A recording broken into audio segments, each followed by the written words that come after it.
We're going to look at our very last chapter of the year. Chapter 23 has to do with thermodynamics. And thermodynamics has to do with heat and heat exchange. There are a couple of things or terms that we need to understand before we can dive into the exchanging of heat. And those two words are enthalpy and entropy. Enthalpy has to do with the energy of a substance. Okay, so whether you're increasing enthalpy or increasing energy, or decreasing in enthalpy, decreasing in energy of a substance. Entropy has to do with the disorder of something. So if we look at the phases of matter up here at the top of the slide, we see solid, liquid, gas, and plasma. As you can see, we are increasing the energy when we go from solid to liquid to gas. So enthalpy is increasing as we go from a solid to a gas. Also notice how organized a solid is. If we take a solid, you can actually see the atoms that are organized very methodically, and then as you add energy, they're becoming much more random and much more disordered until we get to the gas phase here, which has the highest entropy, highest disorganization, highest randomness, highest disorder. Okay, so what we need to look at when we're looking at chemical reactions and to kind of make some predictions, we need to remember a couple of things. First of all, in chapter 16, we learned about equilibrium. We looked at what happens when reactions, first of all, don't go to completion, don't go to equilibrium, and what kinds of things can affect equilibrium. We also learned the term KEQ. KEQ was a numerical value that we used to decide if something was at equilibrium or if it was favoring the products of the reactants. And we remember KEQ, if it equals 1, if it equals 1, it's equal to equilibrium. If it's greater than 1, it favors the products.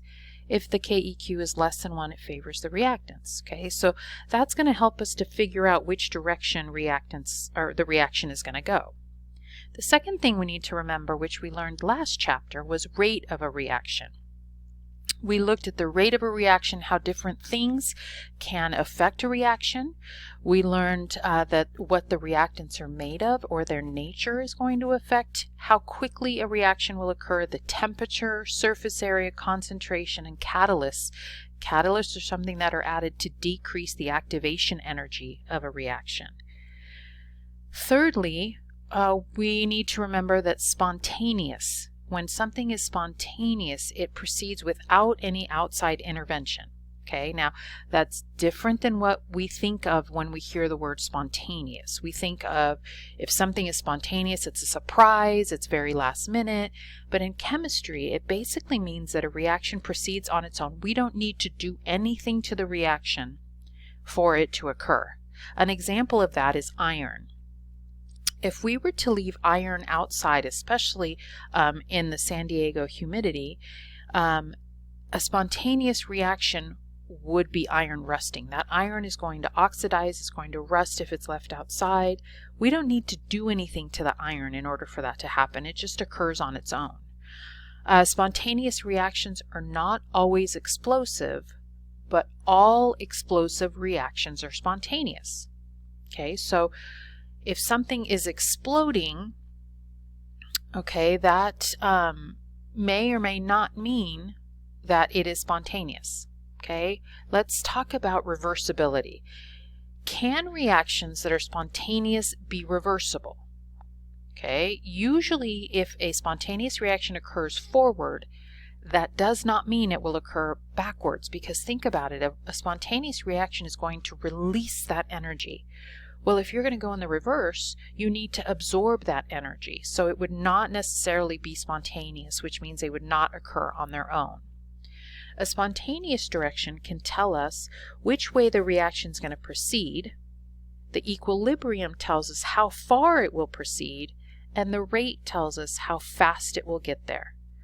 So spontaneous direction tells us which way the reaction is going to go. Is it going to go towards the products or is it going to go towards the reactants?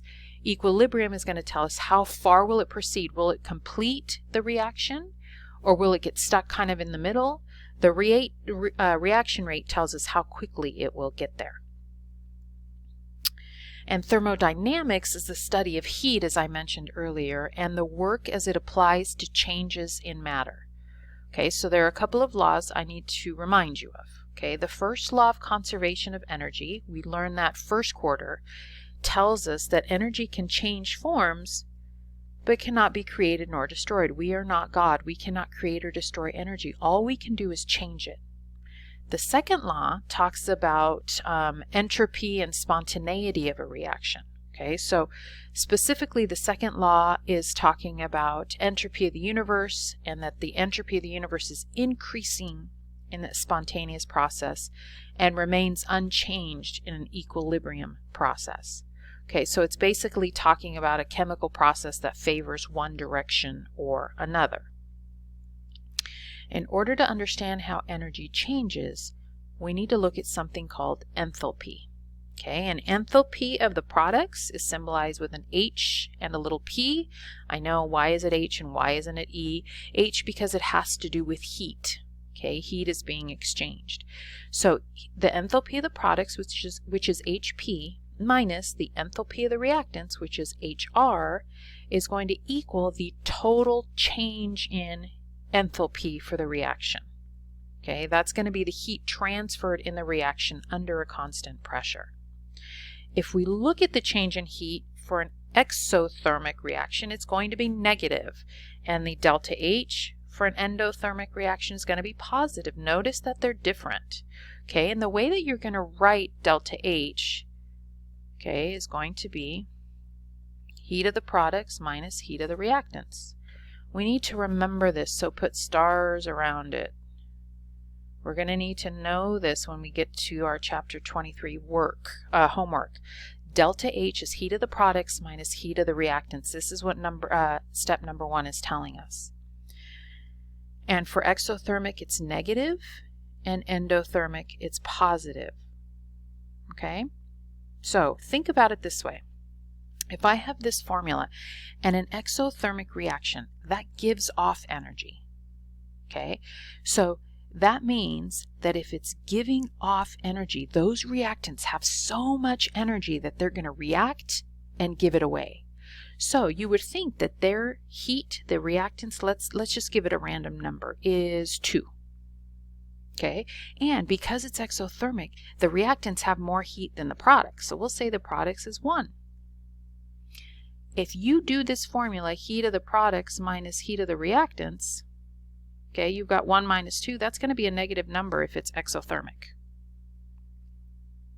If it's endothermic, the opposite is true, right? The reactants don't have enough energy to react, so you need to add energy to them. Okay, so then the products are going to have more heat than the reactants are. And number 3, delta H. Okay, ignore that that degree sign. Delta H is for standard enthalpy change, has to do with the heat transferred in a reaction with the reactants and the products in their standard states. So 1 atm, 25 degrees Celsius. Those are their standard states.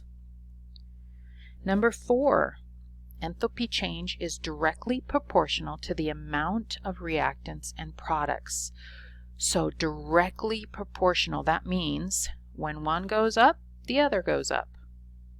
So when the reactants go up, the enthalpy goes up. When the reactants go down, the enthalpy goes down. And the same for the products, okay? Enthalpy change for a net reaction is the sum of the enthalpy changes for all the reactions.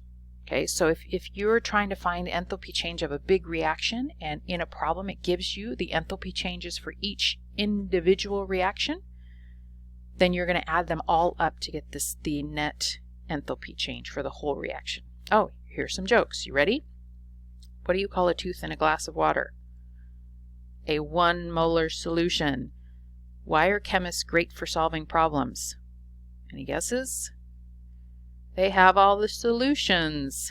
Haha, funny. All right, and with that, I am going to stop here.